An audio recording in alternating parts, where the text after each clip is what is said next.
Okay, it's noon, so we'll go ahead and get started. Hello, everyone. My name is Kelsey Mehaffie, and I'm a Senior Managing Associate in Thompson Hine's Corporate Transactions and Securities Practice in our Cincinnati office. I am delighted to introduce our other panelists for today's program. We are joined by Paige Connelly, Corporate General Counsel at the Gorilla Glue Company and Thompson Hine alumni, and my colleague Laura Ryan, a partner in our Employee Benefits and Executive Compensation practice. Before we begin, I'd like to introduce Megan Frent. Megan is the ACC Chapter President and would like to say a few words to the group. Thank you very much, Kelsey. I just wanted to say welcome to all of our members. Thank you very much for attending today. We're thrilled to be able to have Thompson Hine here partnering with us again this year as our platinum sponsor for the Southwest Ohio chapter of the ACC. So thank you to all for coming. Thank you, Thompson Hine, very much for what I'm sure is going to be a very interesting presentation. So Kelsey, thank you, and take it away. Thanks, Megan. We are offering 1 hour of general CLE credit for today's webinar for Ohio, Indiana, and Kentucky. Please complete and return the webinar affirmation form that Michelle Moeller distributed. We will be sharing the tracking code, which I will repeat at the end of the program. We would also appreciate it if you would complete the feedback form. Also, during today's session, we would encourage you to use the chat box to ask questions and engage in dialogue with the group. We will answer as many of the questions as we can at the end of the program. So let's go ahead and get started. We're talking today about governance of corporations and benefit plans. The sort of roadmap for our presentation is here. First, we're going to talk about fiduciary duties, both of boards of directors and plan fiduciaries, and mitigation of liability. And then we're going to dig into requirements of boards and best practices for plan fiduciaries, board meetings and plan fiduciary committee meetings, and closing it out with meeting minutes. Elise, if you could flip to the next slide. So we're going to start off talking about fiduciary duties first on the corporate side and then on the benefits side. Elise, if you could click to the next slide. So fiduciary duties of directors. Directors owe fiduciary duties to the corporation and its stockholders. If a claim is brought against a director for breach of a fiduciary duty, courts are generally going to defer to that director's business judgment as long as they make informed decisions in good faith and with the belief that they are acting in the best interest of the corporation.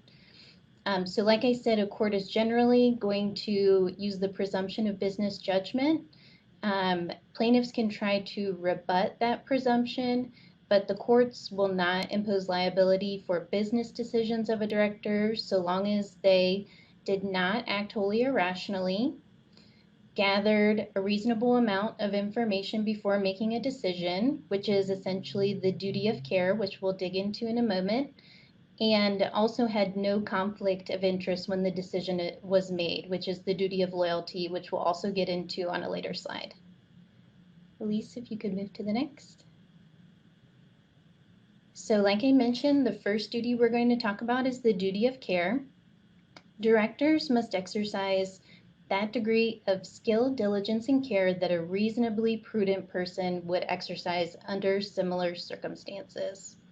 The duty of care requires that directors are fully informed about the nature of the transactions they approve, and directors aren't expected to be experts in everything. Our boards have people who are experts in all different areas, and so for that reason, they're allowed to rely on officers and outside experts for things outside of their expertise, so long as that reliance is reasonable.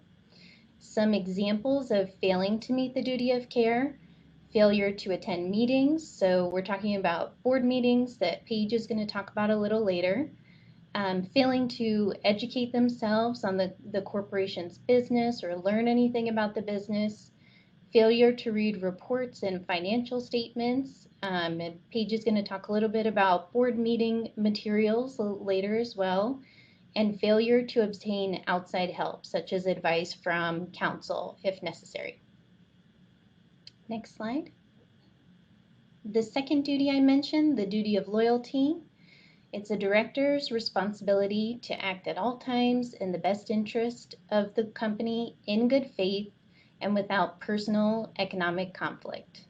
The duty of loyalty requires directors to put the interests of the company and the stockholders before personal interest.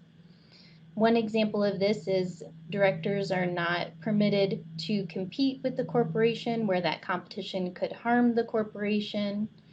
Directors also cannot take a business opportunity that belongs to the corporation for that director's personal gain. And this is sometimes called the corporate opportunity doctrine.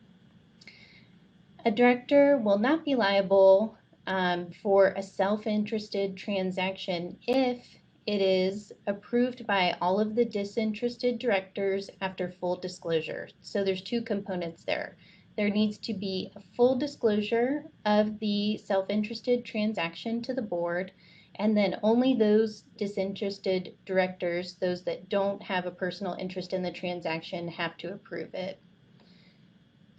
Another option is that it can be approved in good faith by disinterested stockholders after full disclosure. So similar concept there. There needs to be a full disclosure of the interested transaction, and then the stockholders who don't have any interest in that transaction must approve it.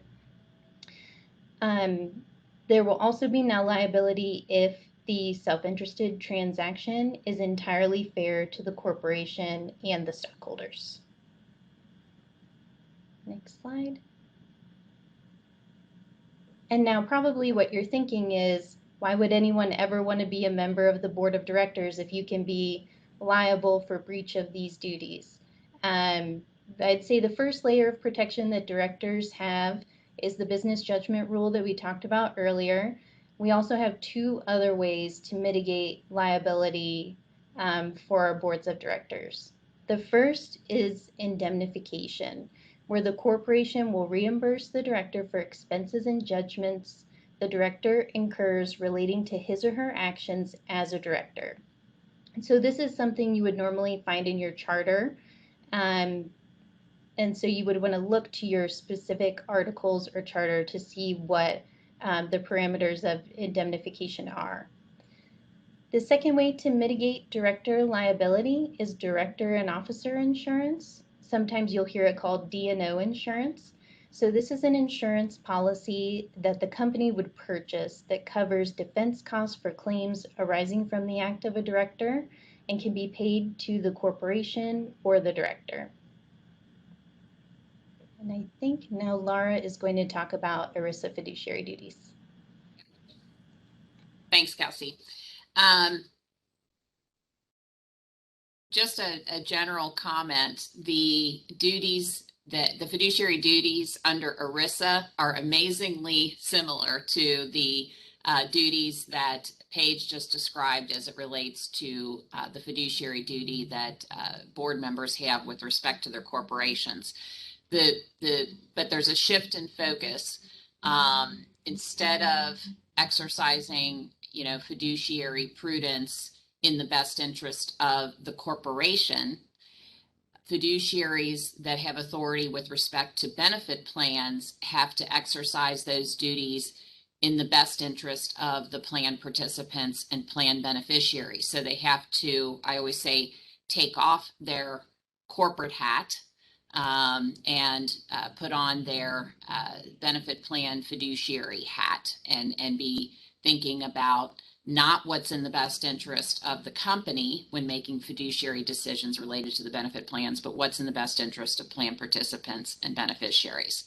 So ERISA requires that a fiduciary, which is, it could be, a fiduciary could be a single person, or it could be a committee. I would say, most often we see a committee set up to act as the fiduciary, and ERISA requires that fiduciary discharge its duties with respect to the plan, as I said, solely in the interest of plan participants and beneficiaries, that decisions are made for the exclusive purpose of providing benefits to participants and beneficiaries and defraying reasonable expenses of the benefit plans, to act with care, skill, prudence, and diligence under the circumstances that a prudent expert acting in a like capacity would apply and act, to diversify the investments of the plan so as to minimize the risk of large losses in the plan, and to act in accordance with the plan documents and other governing instruments. So next slide, what does this really mean in operation? It means that fiduciaries need to select plan investments. This could be investment options that are going to be offered to participants in a 401k plan. It could be the investments that are underlying a pension plan and used to fund the promised pension benefits. Fiduciaries have an obligation to select service providers and investment managers for those plans that are in the best interest of the plan and plan participants, both substantively and from an optics standpoint. You want to avoid situations in which it appears that you're picking service providers or investments in order to advance the company's best interests. So avoid conflicts of interest. Again, very similar on the board side. You want to adhere to a prudent and reasoned process. Typically that includes quarterly meetings with set agendas and materials that are distributed in advance. You want to adhere to, you want to document adherence to this process through meeting minutes, and we'll come back to meeting minutes and details that should be captured in those minutes. Exercising your fiduciary duty means periodically issuing RFPs for plan services and plan service providers. That's how, as a fiduciary, you figure out whether or not the service providers that you've engaged are, or one way in which you demonstrate that the fees being charged by the service providers are reasonable and market rates. You want to make sure you're always offering and selecting the low or lower cost investment options in your investment lineup. This concept really applies in the 401k plan context. And you should seriously consider engaging an investment consultant, an independent investment consultant, to help you with the exercise of monitoring the investment options and considering when ones need to be added, removed, or replaced. This is the concept of you want to engage experts to help you with your fiduciary duty obligations. The next slide, in terms of mitigation of liability, very similar to the corporate side. You can be indemnified by the company when acting as a fiduciary with respect to the benefit plans. There is also fiduciary liability insurance. This is typically separate from D&O insurance. Just because you have D&O insurance does not mean that you have fiduciary liability insurance. Sometimes it's done as a rider to the D&O policy. This type of coverage is not mandatory, it's optional. So you want to make sure that this coverage is in place if you're serving as a fiduciary. The other thing I'll say about this is this insurance has become the premiums for this kind of insurance in just in the last 12 to 24 months have really taken a jump up in many cases. We've been hearing this from our clients, and this is in part because there is, and really frankly has been for some time, so I'm a little surprised we haven't seen this premium jump sooner, a fair amount of litigation in this area, really, alleging breaches of fiduciary duty for, not offering, low cost investment options, for not conducting an RFP to check, market price for service providers' fees. One other thing on this fiduciary liability insurance, this is different than what Erisa does require, which is a fidelity bond. or some type of, crime policy, that is required to be in place to protect the plan. So Erisa requires that the plan have a fidelity bond that reimburses the plan in the event of some sort of fraud, theft, and, taking plan assets out of the trust that underlies the plan. Sometimes I think people think because they have a fidelity bond that they have or fiduciary liability insurance. That's not the case. Those two things are different. So it's something that you want to investigate and confirm is in place at your organization if you're acting as a fiduciary.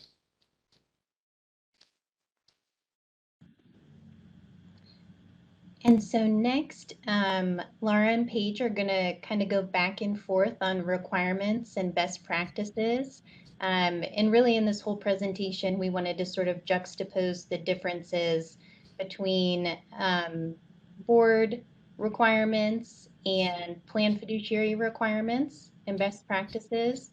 So I'll turn it over to Paige to talk about corporate board requirements. Thank you, Kelsey. Sure, let's talk a little bit about governance requirements for a corporate entity. The directors are elected annually at an annual shareholders meeting, and then the officers are appointed by the board annually as well, typically at a board meeting close in time to the annual shareholders meeting.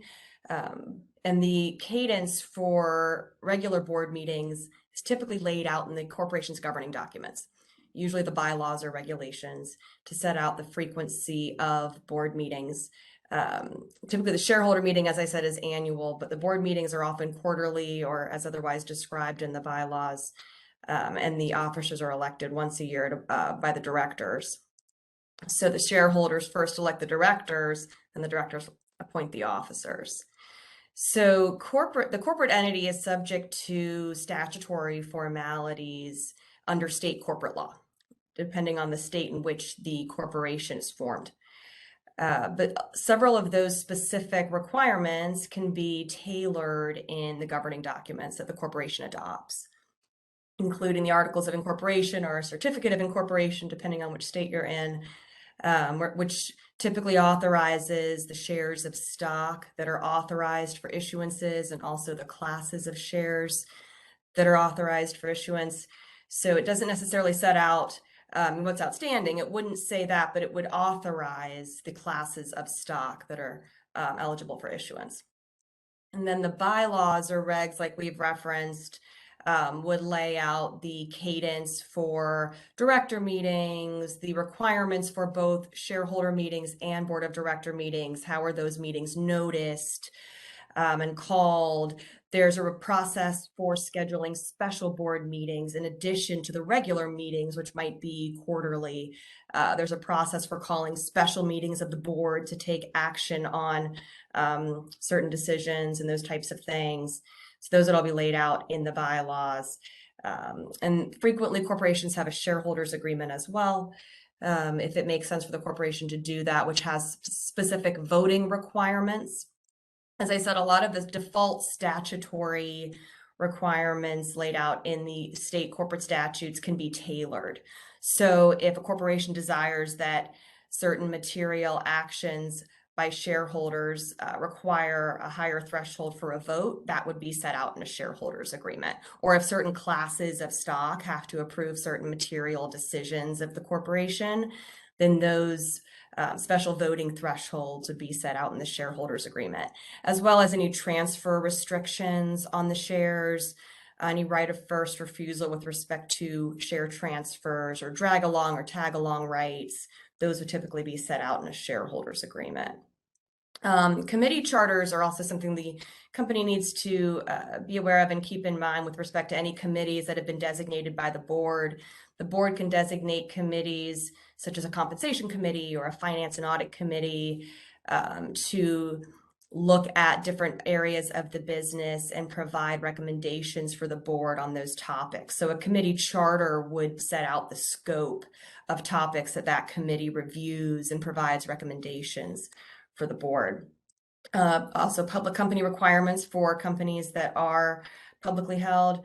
NYSE and NASDAQ listing rules, and then certainly internal policies and preferences. So the company needs to be aware of internal policies that are regularly updated and published to the company. Next slide. That's all on that one. Yeah. And then again, similar to on the corporate side, these are, and I intentionally use the words best practices for planned fiduciary committees here on this slide because although some of the items that Paige listed, I think are mandated potentially, under state corporate law and stock exchanges, et cetera. I think everything on this list is not anything that you're going to see an explicit stated requirement under Erisa for having. Erisa doesn't explicitly require that that a fiduciary committee has a charter, that they meet regularly, that they adopt an investment policy statement, et cetera. But these are things that, we know are best practices. In part, they're common sense items, but also in part, they're items that a lack of them has been used against fiduciaries in the context of this litigation that I made reference to. So, this is all very consistent with what we recommend be in place with respect to a fiduciary committee. That would include, a written charter document, something that sets forth in writing exactly what the scope of duties is of this committee. That a chairperson be appointed, as well as a secretary chairperson for, organizing the meetings and scheduling the meetings and determining the agenda for the meetings, and then of course a secretary for keeping minutes of the meeting. We tend to recommend meeting quarterly, even if there's not much going on, because I get that question a lot. Can we just skip this quarter meeting? It's always better to go ahead and have it. Maybe it's a 10-minute meeting, recognizing that, all the investment options under the plan are performing well, and there's no, reason to consider making any decisions at that meeting. We generally also recommend adopting an investment policy statement that just sort of sets forth in writing the criteria that will be used by the committee to evaluate the investment options under, for example, the 401k plan, and when it will consider what factors will cause the committee to consider removal of a fund or replacement of a fund. It can also describe absolute prohibitions on certain types of investments that we would say maybe are not appropriate investments for 401k plans. A very recent, like literally in the last month, example of that is cryptocurrency. And what I can tell you on that is the DOL has basically proclaimed, not necessarily in the form of a formal regulation, but they've announced that they view cryptocurrency investments as something that's not appropriate to be offered within a 401k plan for a whole variety of reasons. So that might be something that you want to document. We're not going to offer a cryptocurrency, investment among the different options that we're going to offer within our 401k plan. You want to make sure that you have documented in writing any delegation of duties and responsibilities that may be under the charter reside with the committee, but the committee has decided to rely on, HR or benefits department staff to really oversee and perform. Those tend to be more day-to-day type plan administration activities. You want to make sure you're separately documenting fiduciary decisions as distinguished from non-fiduciary decisions. So this would apply if the committee has the authority to make non-fiduciary decisions. The most common example of a non-fiduciary decision is a decision about plan changes or plan amendments. So when you're designing a plan or changing a plan, think of, adding a match or stopping a match or, determining who's going to be eligible and when they're going to be eligible. Those are non-fiduciary decisions. And sometimes fiduciary committees have been delegated certain responsibilities for non-fiduciary decisions. And it's important to really, in meeting minutes and discussions, make sure that you're kind of separating and distinguishing between those two functions. And then you want to make sure that you're selecting members for the committee who will be engaged, who will regularly attend the meetings, who will, commit to reviewing materials in advance, who will kick the tires on recommendations, not just always, defer to the experts. You want people who are going to be inquisitive and ask good questions. Typically we see committees consist of a mix of HR and finance folks. You can hopefully see where, there's different skill sets that come from those two angles that make a fiduciary committee work well. But it doesn't have to be that. It can be other people outside of HR or outside of finance. Again, there's no wrong answer here. I'd say the most important thing is making sure that you pick people who are going to be engaged and who are going to attend the meetings. A few other things I get some questions about. Some people have multiple committees. They might have an investment committee that's separate from administrative committee. People are always saying, well, how many people should we have on our committee? I see a one committee structure. I also see a two committee structure. Again, I don't think there's a right or wrong answer. But I would say if having two committees means that, you're not going to end up being able to meet as often, or you're overwhelming your resources, consider a one committee structure. In terms of size, I think 5 is a nice number. I like having an odd number. If it gets too small, then again, it becomes problematic. If one person's schedule is difficult to manage around. But it could be 3, it could be 7. I just get asked that question a lot.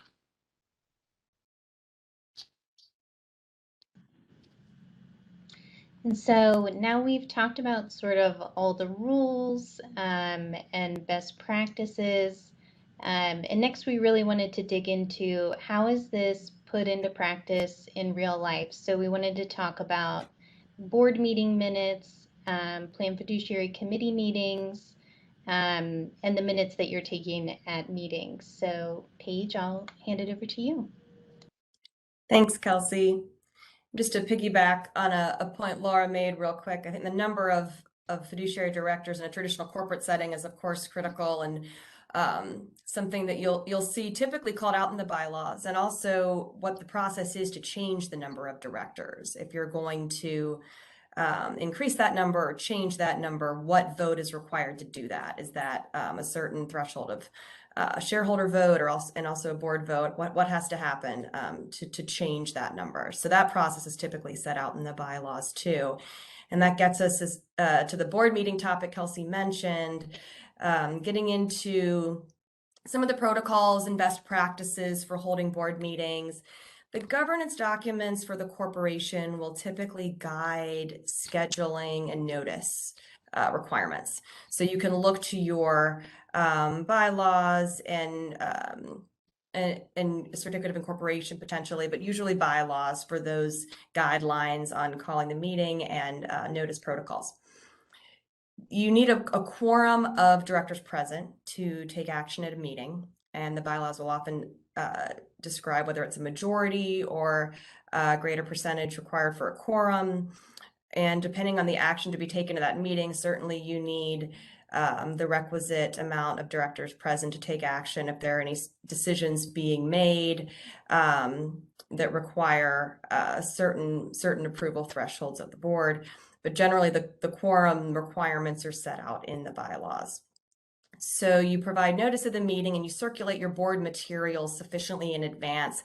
This has been really helpful from what I've seen in my experience in order to drive strategic and analytical conversation at the board meetings to have the board members given an opportunity to review presentations and materials from business unit leaders in advance really allows that room to have those conversations in the board meeting. So circulating materials from department heads on financial updates, marketing updates, big operations projects going on, whatever the company has in the works, giving those updates in advance with video or slide deck, offerings to the board members prior to the meeting permits the members of the board to engage on those topics and to ask the harder questions and to look at trends and, talk about problem solving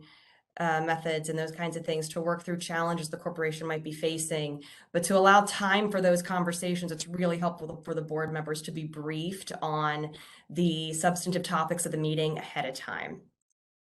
Certainly, the fiduciary directors will need to approve minutes from the last meeting. So the minutes will have had to be provided for their review prior to the meeting. And then the CEO, president, and also members of management, other department leaders giving reports will attend and answer questions, certainly, that come up from any of the pre-reading material that went out on the initiatives that the company is engaged in, and to answer any of the questions the board members have. And also specific resolutions need to be approved at the meeting frequently. So those might have been circulated in advance and then attached to the minutes frequently if they were specific resolutions approving certain actions which require the board's approval at the meeting. And as far as who's there, attendees, you certainly have the fiduciary directors present, at least the quorum that's required under the governing documents. And then you have the CEO and frequently other members of management who will be presenting and offering information on the business updates for the company. The general counsel is there, as well as other advisors, observers. Some of the governing documents might lay out requirements for certain shareholders to be allowed to appoint observers or other ways of getting advisors on the board, outside advisors on the board who would be in attendance. So again, that process will be laid out in the governing documents as far as who can attend, outside advisors and or observers. But that would be the group that is there for most of the meeting, prior to executive session. And the agenda would include confirmation of the quorum as discussed, and approval of the minutes from the last board meeting, and the reports of officers and committees and those types of things. Typically, the committees of the board would meet around the same time as the board meeting, so that all the topics are being discussed and aired concurrently between those meetings. And the committees can make recommendations to the board as appropriate. But as I said, it is helpful to have that pre-reading out there well in advance of the meeting, maybe about a week plus in advance of the meeting, so that the directors can discuss key challenges as well as industry, market, and economic factors that are impacting the business, which is changing, all the time, especially in the environment we're in now. So that's really critical. Also looking at sales trends, risks and opportunities, strategic goals for where the company wants to be in the next strategy cycle.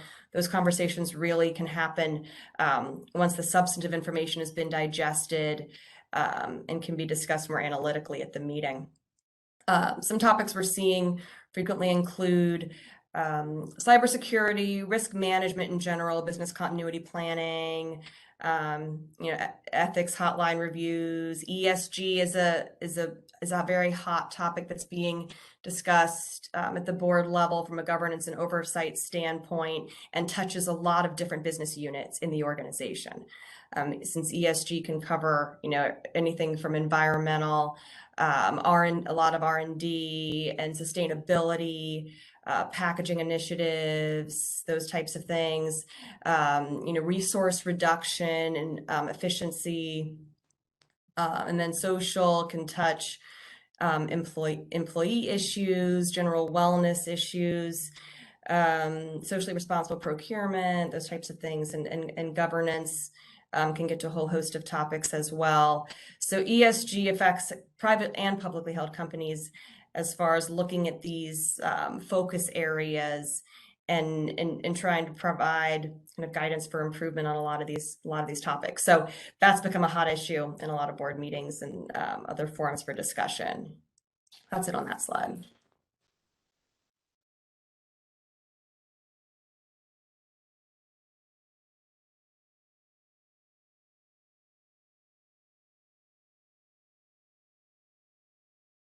Sort of similar story on that front.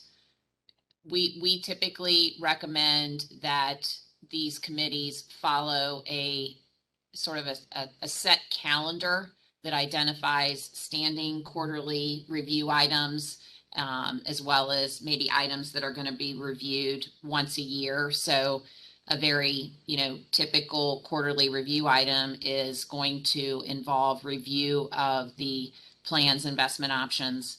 Again, kind of focused on 401k plans, since that's the more common type of retirement plan these days for many companies. Reviewing those options, reviewing the performance of those options against benchmarks. And oftentimes that's done with the assistance of an investment advisor or consultant who's prepared a deck that kind of outlines that. And in addition, goes through a general sort of market review. What are the markets doing, which provides the backdrop for the discussion around the specific investment options being offered in the plan. Items that would be reviewed on an annual basis would be things like the fees, that the plan is paying for services. That's something that, it's not going to change on a quarterly basis, nor is sort of the market rate of fees going to change on a quarterly basis. But on an annual basis, you want to be documenting and outlining, here's all the different fees that have been paid using plan assets, which service providers have received those fees, and then ideally documenting in some way that those fees are within a range of reasonableness. Now, it doesn't mean that every single year you need to go out and RFP every single service. There's other ways to sort of market check. Typically, again, if you've engaged an independent investment consultant to help you, they will oftentimes have access to benchmarking data in this regard that will say, plans your size on average pay anywhere from $50 to $75 per person for record keeping fees, which tends to be the biggest fee that a plan is potentially paying. And so you would review that kind of data and get comfortable that your fees are reasonable, or you use that as an opportunity to decide that you want to approach your record keeper and negotiate for a fee reduction. It's on the high side. Let's see if the record keeper will agree to a fee reduction. Typically, as your plan gets bigger, you have more buying power, right?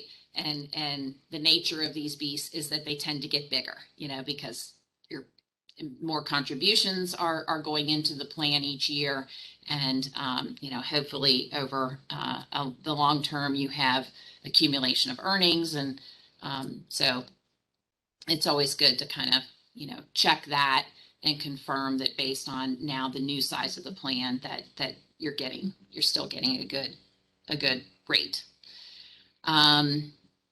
So typically the agenda items will also include a review of the last meeting's minutes, review and approval of the last meeting's minutes, possibly a report on any legal developments. We talked about the review of the investment consultant's report regarding the plan's investment options performance. And then, it would also include any items that require approval. Let's say a recommendation that, a fund be added or a fund be removed or a fund be placed on what's called a watch list, which is another common practice. You don't want to just necessarily, every time take quick action just because an investment option maybe is not performing well. That's kind of the nature of this beast, the nature of the market. You're going to have ups, you're going to have downs, and you don't want to be, the minute it starts to underperform, take action, but you might want to put it on a watch list. Okay, we're going to, closely monitor this investment. We're going to see how it performs over, the next quarter, the next market cycle, whatever. So those are the kinds of things that might be coming to the fiduciary committee for review and approval.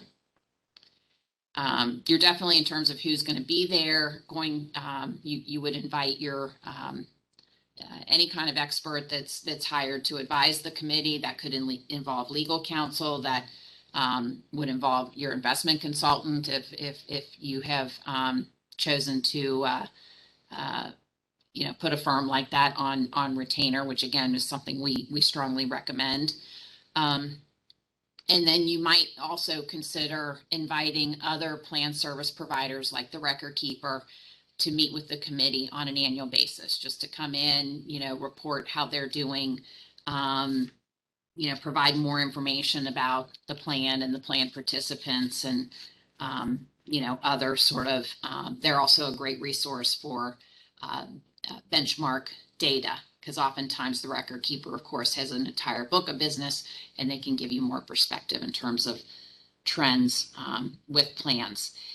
A couple other things that I just want to mention that are kind of hot items, and many of them overlap with the items that Paige mentioned. Although, again, you have to keep in mind that even though the topic is the same, when we're talking about it in the context of benefit plan committees, we're looking at it from a sort of a different angle or a different lens.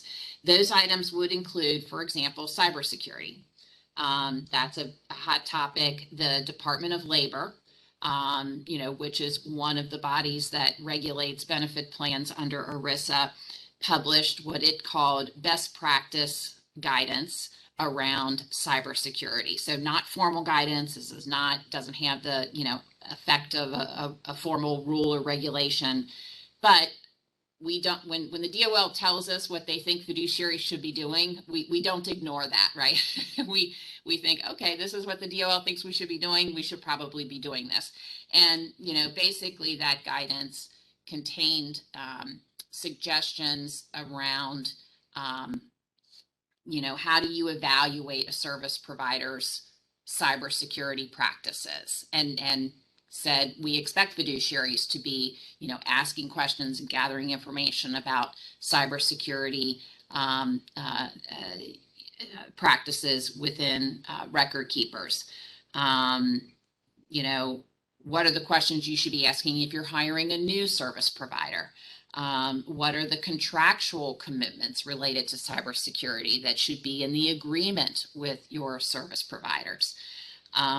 They also included items that the DOL thinks you should be communicating to plan participants about cybersecurity. A whole host and laundry list of things that they expect fiduciaries to be educating participants on, informing them on, ranging from the very basic, simple concept of don't share your password, your online password with anybody else. That's on there. To, you should be, if there's an opportunity for multi-factor authentication with the service provider that's administering your 401k plan. So something that a participant can do to, provide different layers of authentication that will be used to confirm that person's identity anytime there's a transaction that is attempted to be conducted with respect to this person's 401k account. You should be taking advantage of that, right? And selecting multi-factor authentication and providing the information that will enable that. A couple other topics that are hot right now, I mentioned the cryptocurrency. As far as ESG goes, we do have some proposed rules from the Department of Labor that inform fiduciaries about the extent to which they can take into account ESG factors or select a, quote, ESG fund, like a mutual fund option, when doing so with respect to a 401k plan. But it is a different lens. It's a very different lens because in essence, you have to think about your role as being one dealing with other people's money. So, this isn't your money. This isn't about, where you might think that the best way or best use, or even what the corporation, thinks may be the best way in which to, recognize and take into account these ESG factors. Again, it's all about focused on the plan participants. And so we do have some proposed rules. They're proposed, they're not final, but just, we don't have enough time to go into them in detail, but you should be aware that it is a different lens, and you do need to refer to those Department of Labor rules when you're being asked to take into account ESG factors or consider, offering ESG funds within the context of the 401k plan, as opposed to, within the context of corporate assets and investments. The other thing that's not on here that I thought of as I was re-reviewing this slide is that in terms of an annual item to be covered at the meetings, I recommend, at least annually reconfirming, refreshing, or maybe redoing fiduciary training and education, right? Having somebody go through and remind the committee, you're acting as a fiduciary. What does that mean? What is the criteria under Erisa? You will have turnover within your committee membership. So it's, certainly directed at the new members. But even if you don't have turnover, it's just a good practice to go through that process, to remind people, and then to document that you've done that in the minutes. I think that's it on that slide. Thanks, Laura. So we'll jump into talking a little bit about corporate board meeting minutes and best practices for keeping the minutes. We've talked about guidelines for holding a board of directors meeting and the process and agenda for those meetings. So I wanted to talk a little bit about, what to think about when you are preparing minutes of the meeting. We discussed who would be present for the meeting, including the fiduciary directors, any advisors, CEO, and perhaps other members of management. Now that's up until the executive session portion of the meeting, typically at the end, which is often just the fiduciary board members to discuss often personnel matters, those types of things, without any others present. But the minutes focus on the majority of the board meeting leading up to executive session. So what we want to do with the minutes is reflect that conversation was had, but not every single detail of the conversation, right? That's not the goal of the minutes. It's not intended to be a script of the board meeting by any means. You want to include the date and time and location where everyone was for the meeting, often now, as well as via teleconference, have to include that. Who all was in attendance, because again, we need to confirm that a quorum of the fiduciary directors is present to take any action at the meeting. It's also a good idea just to keep track of anyone from the company who was there, any members of management who attended to give presentations and those types of things, and any advisors.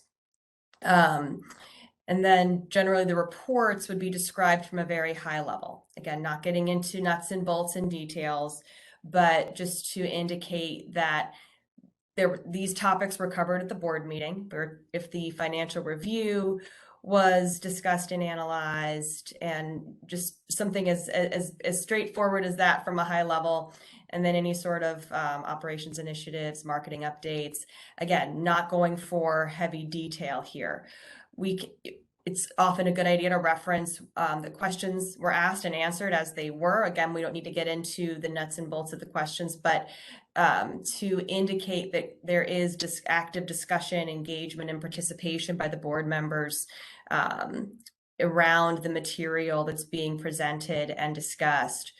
So frequently, you might reference that materials were provided in advance, but board members had questions about vertical integration initiative and how that is playing out, and what are some of the supply chain challenges the company is seeing, those types of things. So we're looking at it from a high level, indicating that this conversation is taking place, but without going into every single detail. You'll see here on the slide, board meeting minutes are not necessarily subject to attorney-client privilege just because an attorney was present at the meeting. And I get this question a lot. And there could be a whole separate CLE presentation on what is and what is not privileged. So there's a whole lot of law around that. And it gets down to the classic attorney answer of it depends, right? It always depends.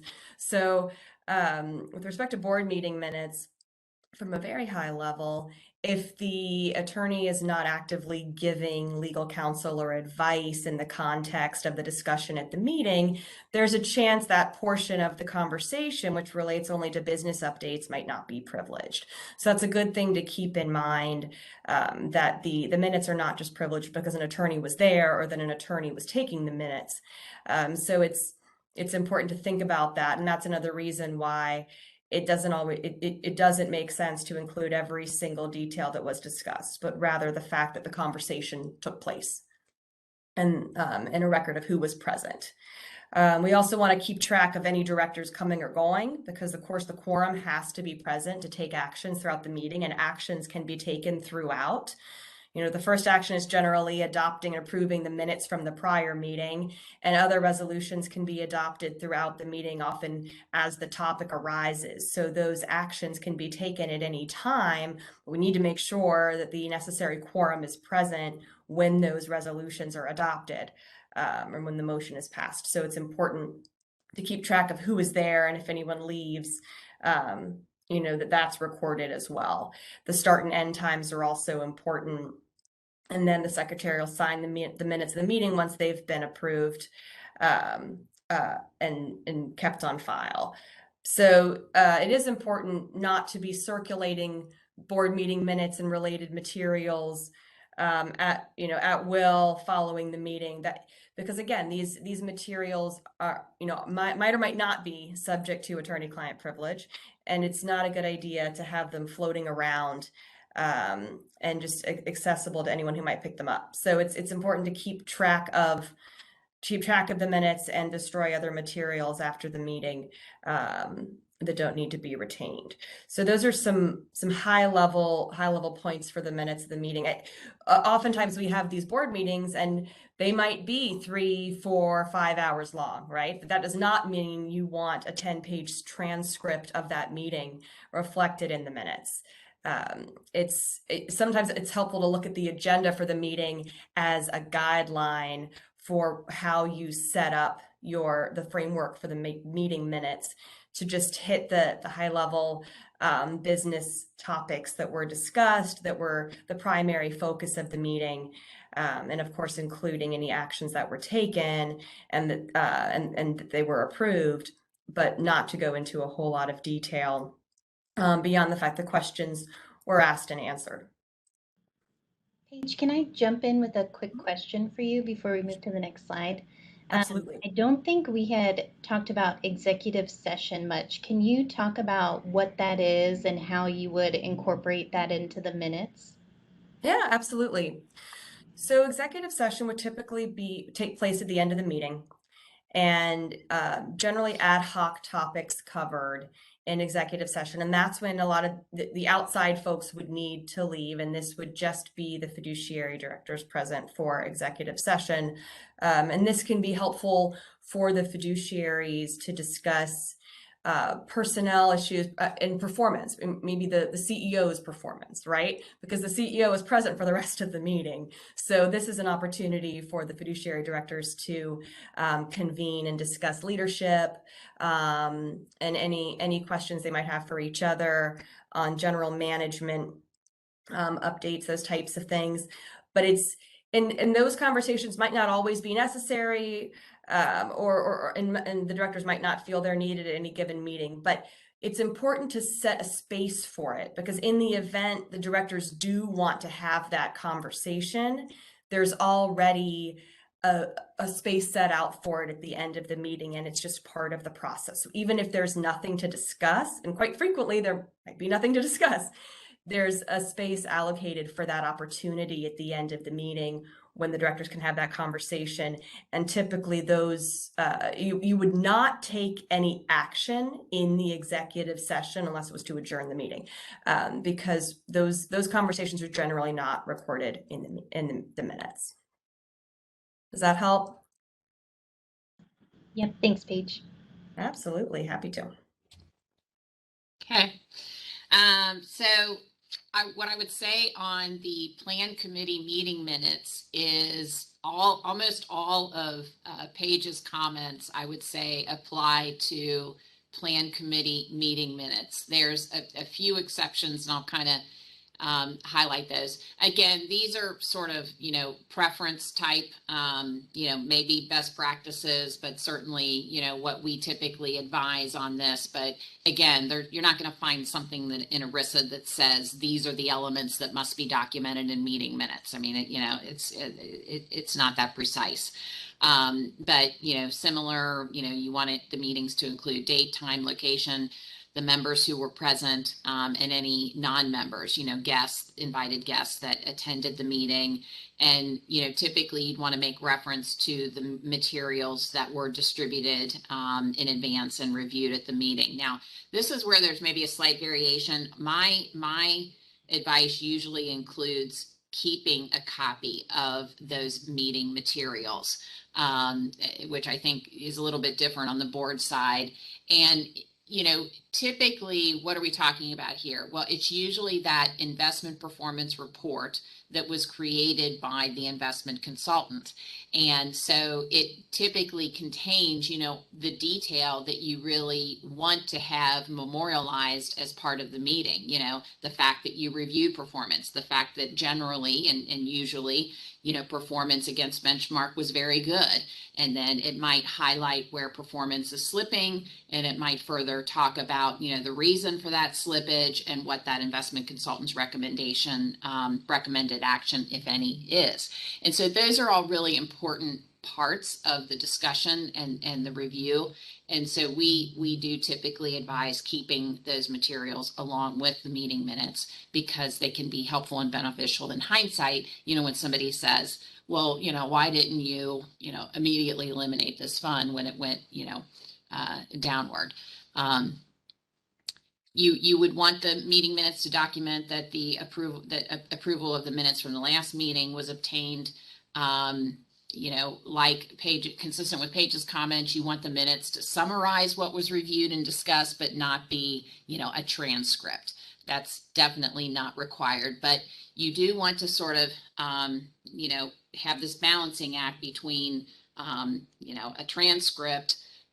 You don't want that. You also don't want just, meeting minutes that says the committee met, they talked to the investment consultant, and then they adjourn. You've got to create a nice amount of balance between those two that really demonstrates, consistent with Paige's comments, that there was discussion, that people were asking questions, that people were engaged. Now, I tend to say, but you don't necessarily need to attribute questions to people. You don't need to say Mr. So-and-so or Ms. So-and-so asked this or inquired about that. But that's probably a little bit more of a style thing. I prefer to just say, the committee, ask questions regarding blah, blah, blah, and just sort of have it be a general reference. This second to last bullet is really important, and I think it's the one that I see not complied with most often, and that is to document the reasons behind any decisions that are made.